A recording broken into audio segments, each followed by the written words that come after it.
I was just about to film and then this came in the mail. It's the Literally Dead book club merch. I got it intentionally big, so don't worry if you ordered one, it'll probably fit right. It just felt very serendipitous that I was about to film something, though it's not something related to the Literally Dead book club. What we are doing today is a Ramble review that we haven't done in a minute of Kindred by Octavia E. Butler. This is just sort of a sit down and you listen to me process my feelings about the book. There will be spoilers in here, but I will clearly indicate when they happen. We'll do a non-spoiler section and then a spoiler section. Kindred is the story of Dana, a black woman living in the 1970s, who is magically transported back in time to Maryland in 1819, I want to say? Somewhere around there, early 19th century. And she is tasked, sort of, she figures out, with saving her white ancestor, Rufus. And they come in and out of each other's lives at various points, with Dana being pulled back into the past to figure out what to do about Rufus. It is hailed as the first science fiction book written by a black woman, and it definitely is. Like, there's time travel in there, but I don't think that science fiction readers will like this because it's science fiction. Like, it's a very good book. It's definitely a 4 or a 5 for me. I just have to figure out, hopefully by the end of this video. Also take everything that I'm saying with a grain of salt. As a white woman, this is clearly not my area of expertise, and I'm going to watch some other reviews, try to seek out some black voices to get their feelings on it, but I really want to process my own feelings on it first, kind of see where I land. Because my biggest confusion with it, I guess, is what is the intent? Or am I seeing a different intent through a 2022 lens than a 1976 lens? Particularly, it opens with Dana and her husband talking, and their relationship feels odd. And I think it's because it's in the 70s and it's very like traditional gender roles. It's not that he's not supportive, but he like does the bare minimum, and she's like, wow, what a great husband. You know, white man mediocrity there, sort of.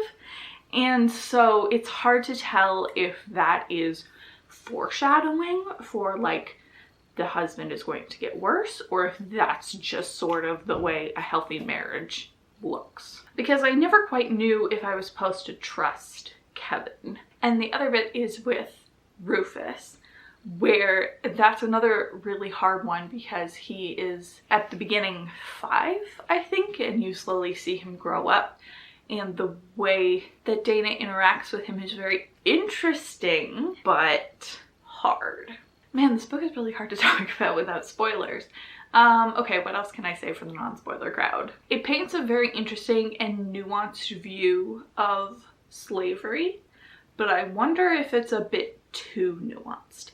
And I wonder if some of that is because this is a black woman writing in the 70s, and this was sort of the area that she was allowed to write in, and it couldn't get too risque or challenge the status quo too much. It definitely does, but I always wanted it to go harder. I also listened to the audiobook for this, and I highly recommend. The one that I had was recorded in 1998, and but the audiobook narrator was really good, really captured a lot of the accents and the big cast of characters. If you're going to do it, I think it's a very immersive way of getting the story. Though the writing always came across as a bit cold and calculated in a sci-fi way. You know, you don't get super purple prose or lengthy descriptions of stuff. It was very like factual, which is a writing style that I really enjoy. But I think that it also sort of caused you to feel a degree removed from the emotions of the characters. Like, you can describe a beating all you want, but when it's portrayed very fact-based, you don't get the feeling behind it or like the weight of what is actually happening here. And again, is that intentional or not? Because I think part of the story here is how quickly you can become used to something or desensitized to a horror, which humans are very good at, for good or for ill. I want to get into spoilers now. It's sort of hard to track what counts as a spoiler, but things that were a surprise to me in the story and what sort of leads out of them. But if you're interested in Kindred, like, this is your push. go read it. It's really a thinker, which is hence why I'm filming a Ramble review. Okay, spoilers. So Kevin is my big hang up with this thing, because what I felt was going to happen, at one point he gets pulled back with Dana. He's white and she's black, and so he's posing as her master, and the way that Kevin just like doesn't quite get it. And I mean, like, yeah, as a white person you're never really gonna get it, but it felt like he super didn't get it. And I thought that that was going to be foreshadowing for that feeling of how quickly you become accustomed to something, because then Kevin gets left in the past for 5 years on his own. And when they come back together, there's a small inkling of him having changed, like he has an accent now. But I thought that was going to be the crux of this, was like my husband who, you know, is a white man marrying a black woman against his family's wishes, which was another thing that they talked about right before, how his sister used to be not racist and then married an old white man and is now, you know, sort of racist. I thought that that was going to be what happened with Kevin, that he had spent so long being entrenched in a world where black people were just lesser, that it was going to bleed into his modern day. And how interesting that is, how like, who are you? You know, are you yourself, or are you just the influences around you?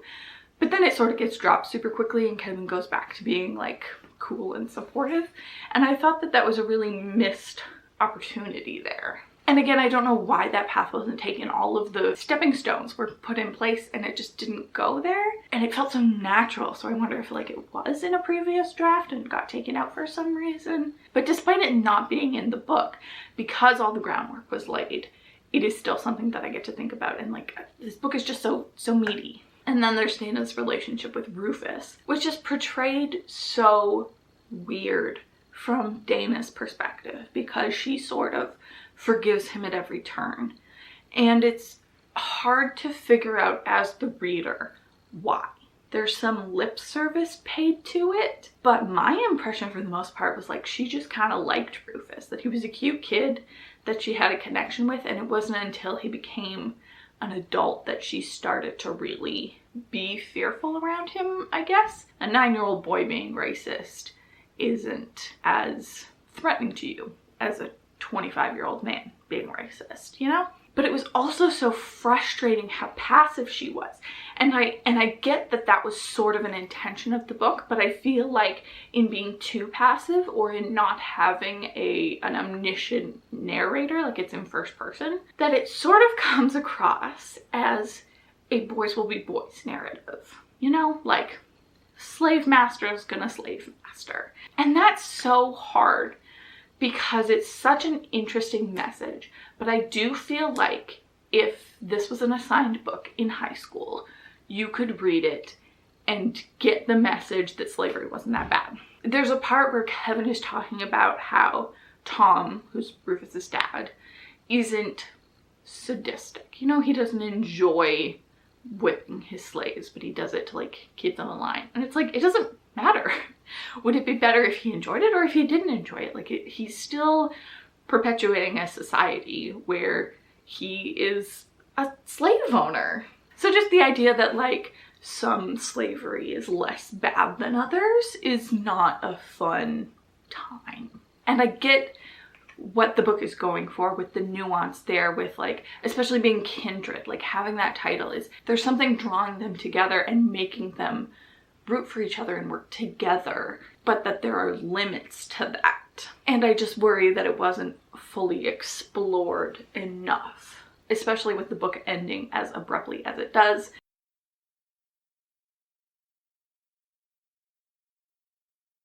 I took the opportunity to watch some of those reviews that I said I would. So jumping back into what I was just talking about was the ending, where Dana literally stabs Rufus in the back, which like is a very satisfying ending, but also sort of felt like it needed more follow-up, because she spent the whole time defending this kid for indefensible actions, especially relating to Alice, who is one of her ancestors, and that they look very similar, and Rufus talks about how they're two halves of a whole. That is sort of Dana's breaking point, I think, is realizing that she is Alice. She's been able to get away with a lot more than Alice ever could because she is an educated woman, because she and Rufus have this magical time travel bond, because she can serve Rufus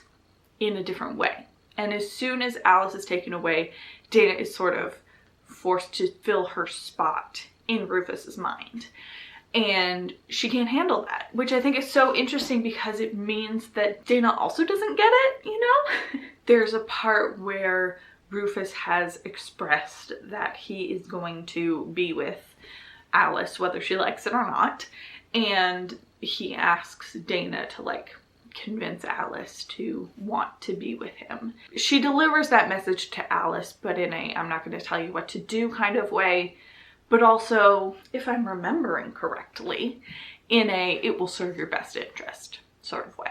And I think that while Kevin is the big example of someone not getting it, Dana also in her own way still doesn't get it.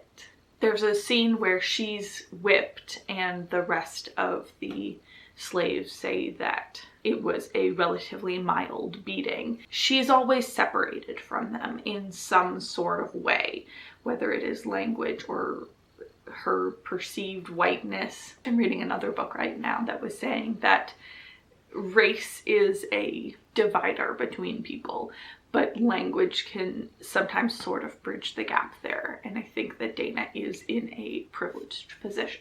Okay, let's talk about what I learned from watching all of those YouTube videos. I'll put links to the ones that I talk about specifically down below, but my general aura, the vibe that I got, was that people were a lot more emotionally invested in the book than I was.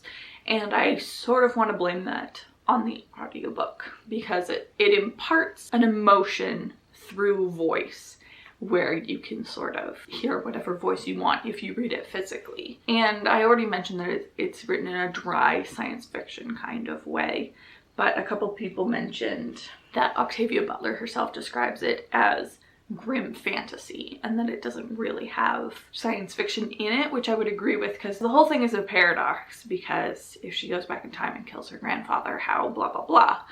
And they don't really talk about that or seem to care about the sciencey stuff, which is fine, except in it being categorized as science fiction. I think you won't necessarily get what you want out of it. The genre is such a weird one though anyway, so who knows. Onyx Pages has a really good point that I like. They were talking specifically about the graphic novel and reckoning with seeing Rufus's face. They pointed specifically to the fire, where there's a picture of this scared little kid, and seeing his face you sort of have to reckon with the fact that this is a child and you are a lot more sympathetic and your feelings are a lot more nuanced, having to literally look someone in the eye. And you can sort of understand how Dana would be drawn in by that too. And then the channel Rachel Ray also made a really good point about it being a story about how Black women have to do and be all, which I thought was really interesting because the other overarching thing that I took away is that this isn't really Dana's story. Dana is a catalyst for Rufus's story because he is the one who has to grow and change and reckon with feelings. Dana definitely does that a bit, but the emotional crux of the thing is, can Rufus change? Can we influence this kid? Can we make the world better? And so having Dana sort of being a backseat character in her own story is interesting and frustrating that she has no agency here. So sort of inherently, it can't be her story. It has to be her helping out the white man and making sure that he has what he needs. The other thing that I sort of took away, or am wondering about, is how publishing works. This felt a bit like a book for white people. you know? Having Rufus in it, he is sort of a sympathetic character. Having Kevin in it, who's sort of a sympathetic character. Not all white people are strictly bad and are given more chances than they deserve. I just wonder who decided to do that, because there's people like Tom, Rufus's dad, who is unquestionably awful. I don't think he does a single good thing in the whole book. But then it sort of lets the audience do a self-insert of like, maybe I'd be Kevin in this scenario. Maybe, you know, I wouldn't get it all, but I'd be kind of okay. And that's still a very privileged view to take. Like, Kevin was fine the whole time. It's just, yeah, I don't know. And it's a hard thing to talk about because not every book has to be everything for everyone. I totally get that. And I don't think I have any answers here. I think that is why Kindred is so strong and has prevailed for so long, is because it's so meaty and there's so many nuances in it. I took a brief look at the Wikipedia page and like, I'm gonna go back and read the whole thing because there's a bunch of stuff on it about like racist construct. There's a whole bit about how Rufus sells his own kids because they're half black. There's so much within it that takes more than a day to unpack. It's something that I'm going to be thinking about for a long time. Hopefully you've enjoyed this review. Hopefully it made a little bit of sense. If you have any opinions on anything I said, if I'm straight up wrong about something, I would love to chat about it, because this, if you have a book club, this is a book club book. It's kind of required, although there is a lot of sexual and physical assault, so know about that going in. But it's definitely one of my favorite classics. I don't know how classic a book in the 70s is. Like, it is a classic, but just for writing style and relevance and enjoyment, I think it's really high. And I'm sitting here now trying to answer the question that we posed at the beginning. Is it a 4 or a 5? If a book can do things to you when you're not even reading it, I feel like that's a 5. But also, how much of it is me projecting onto the book, and rather than something that the book is bringing? Does it matter? Is it a difference between expectations and what I got? Like, oh, I don't know. If I did have stars, this wouldn't be an issue, but I don't, so I have to decide. And I think the way I've just decided is that giving it a 4 feels more wrong than giving it a 5. Both of them feel like not quite right, but the 4 is just straight up incorrect. So let's give it a 5. Anyway, I'm sorry for rambling so much, but I am done now, and I will see you very soon in another video.